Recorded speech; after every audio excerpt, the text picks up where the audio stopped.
ప్రియరక్షకుడైన యేసుక్రీస్తు నామములో అనుదిన వాక్య ధ్యాన వీక్షకులందరికీ ప్రేమపూర్వక వందనాలు. ఈరోజు ఆదికాండం నుంచి 28వ అధ్యాయాన్ని మనం ధ్యానించుకుందాం. 28వ అధ్యాయాన్ని మనం చూసినప్పుడు ఇస్సాకు యాకోబుతో చెప్తున్నాడు, నీవు ఈ కనానులో ఉన్నటువంటి స్త్రీలలో ఎవరిని కూడా వివాహం చేసుకోకూడదు. పద్దనరామంలో ఉన్నటువంటి మీ అమ్మమ్మ గారి ఇంటికి వెళ్ళి అక్కడ నీ మేనమామ కూతుర్లలో ఒక దాన్ని నువ్వు వివాహం చేసుకోవాలి అని ఆజ్ఞాపిస్తున్నాడు. సర్వశక్తి గల దేవుడు నిన్ను ఆశీర్వదించి నీ సంతానాన్ని వృద్ధి పొందించి నీ సంతానానికి ఈ దేశాన్ని స్వాస్యంగా ఇస్తారు. నీవు పరవాసివైన ఈ దేశమును అనగా అబ్రాహాముకి స్వాస్యంగా ఇస్తానన్నటువంటి దేశాన్ని నీకు నీ సంతానానికి దేవుడు అనుగ్రహిస్తారని చెప్పి ఆశీర్వదించి యాకోబును పద్దనరామంకు పంపిస్తున్నాడు. ఇస్సాకును యాకోబు దీవించి పద్దనరామంకు పంపివేశాడని, కనాను కుమార్తెల్లో ఎవరిని వివాహం చేసుకోకుండా పద్దనరామంలో తన మేనమామ కూతురిని వివాహం చేసుకోమని చెప్పి అక్కడికి పంపించారని, యాకోబు తన తల్లిదండ్రుల మాట విని పద్దనరామంకు వెళ్ళిపోయాడని సంగతి తెలుసుకున్నాడు. అంతేకాక కనాను స్త్రీల్లో ఎవరిని కూడా యాకోబుకి వివాహం చేయటం ఇష్టం లేదు అన్న సంగతి తెలిసినప్పుడు హాగర్కి అబ్రహాంకి పుట్టినటువంటి కుమారుడైన ఇస్మాయిల్ యొక్క కుమార్తెల్లో ఒక కుమార్తెని తల్లిదండ్రుల మీద ఉన్నటువంటి కోపంతో ఏసావు వివాహం చేసుకున్నట్లుగా, అంటే అంతకుముందు 2 భార్యలు ఉన్నారు, అయినప్పటికీ కూడా కనాను స్త్రీలంటే తన తల్లిదండ్రులకి ఇష్టం లేదు కనుక వారి మీద కోపంతో మరొక స్త్రీని వివాహం చేసుకున్నట్లుగా అక్కడ వాక్యాధారంగా వ్రాయించబడింది. తల్లిదండ్రుల మాట చెప్పిన యాకోబు బయలుదేరి బెహెర్షెబా నుండి హారాను వైపు ప్రయాణం చేస్తున్నాడు. కొంత ప్రయాణం చేసే సమయానికి చీకటి పడింది. ఆ రాత్రి అక్కడ పడుకోవాలని చెప్పి నిర్ణయించుకుని అక్కడ ఉన్నటువంటి రాళ్ళలో ఒక రాయిని తీసుకుని తన తలగడిగా చేసుకుని నిద్రపోయాడు. ఆ నిద్రలోకి వెళ్ళేసరికి తనకు ఒక దర్శనం వచ్చింది. ఆ దర్శనంలో భూమికి ఆకాశానికి అంటినట్లుగా ఒక నుంచునున్నది. ఆ నుంచిని మేంచి దూతలు ఎక్కుతూ దిగుతూ ఉన్నారు. పైన ఆకాశంలో యెహోవా యాకోబుతో మాట్లాడుతున్నారు, నేను అబ్రహాము దేవుడను, ఇస్సాకు దేవుడను, నీ సంతానానికి ఈ భూమిని స్వాస్యంగా ఇస్తాను అని చెప్పి దేవుడు చెప్తున్నారు. నీ సంతానం భూమి మీద లెక్కకు ఇసుక రేణువులంతగా విస్తరిస్తారు. వారు తూర్పుకి, ఉత్తరానికి, దక్షిణానికి, పడమరకి, నలుదిశలా కూడా వ్యాపిస్తారు. నీ కుమారుల వంశం నుంచి అనేక వంశముల జనం ఉద్భవిస్తారు అని చెప్పి దేవుడు ఆ స్థలం నుంచి చెప్తున్నటువంటి మాట. ఇదిగో నేను నీకు తోడై ఉండి నువ్వు వెళ్ళే ప్రతి చోట నీ తోడుగా వచ్చి నువ్వు చేసేటువంటి ప్రతి పనిలో నిన్ను కాపాడుతానని చెప్పి కూడా దేవుడు సెలవిస్తున్నారు.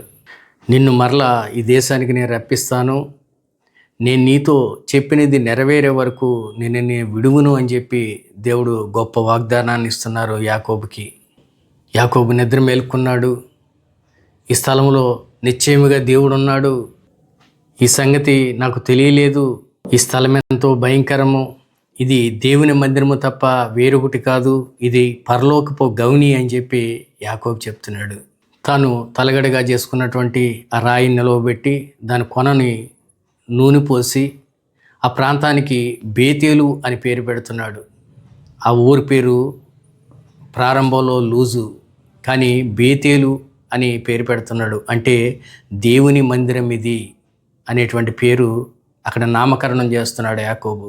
అంతేకాదు యాకోబు అంటున్నాడు, నేను మరలా నా తండ్రి ఇంటికి తిరిగి వచ్చే వరకు నన్ను క్షేమంగా కాపాడి దేవుడు నాకు తినడానికి ఆహారము, ధరించుకోవటానికి వస్త్రాలు అనుగ్రహిస్తే యెహోవాయే నా దేవుడని చెప్తున్నాడు.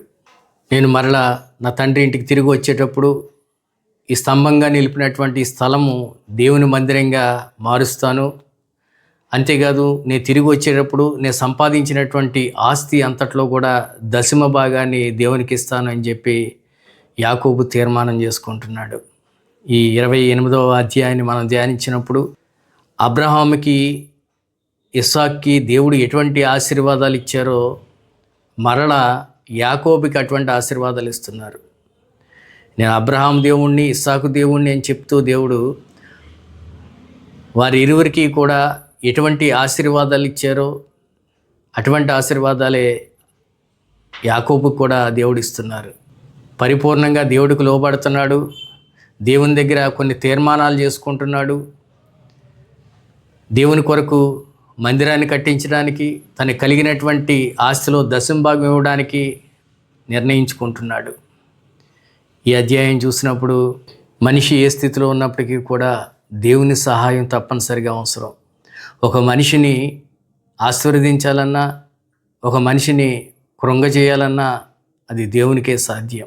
కాబట్టి దేవునికి లోబడితే తప్పనిసరిగా దేవుడు అనేక రీతుల్లో ఆశీర్వదించడానికి ఇష్టపడుతున్నాడు. దేవునికి వ్యతిరేకంగా నడుచుకుంటే మన మనుగడని మనమే ప్రశ్నార్థకంగా మార్చుకునే పరిస్థితులు ఎదురవుతూ ఉంటాయి.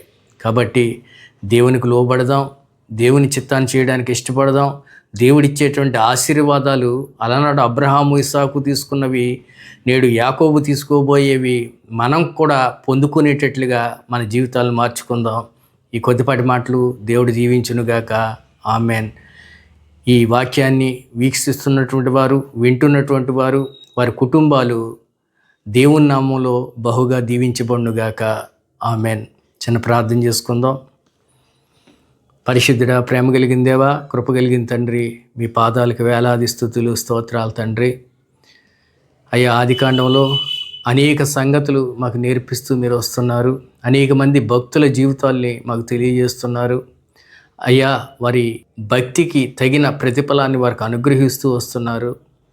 మా జీవితాల్లో మేము ఏ భక్తి కలిగి ఉన్నామో, మీ ఎడల ఎటువంటి క్రమంతో మేము నడుచుకుంటున్నామో మమ్మల్ని మేము పరిశీలన చేసుకుంటూ ముందుకు కొనసాగినట్లుగా సహాయం దయచేసి మహిమ, ఘనత, ప్రభావములు మీరే పొందుకొనమని పరిశుద్ధుడైన యేసుక్రీస్తు నామములో బ్రతిమాలు వేడుకుంటున్నాను తండ్రి. ఆమెన్.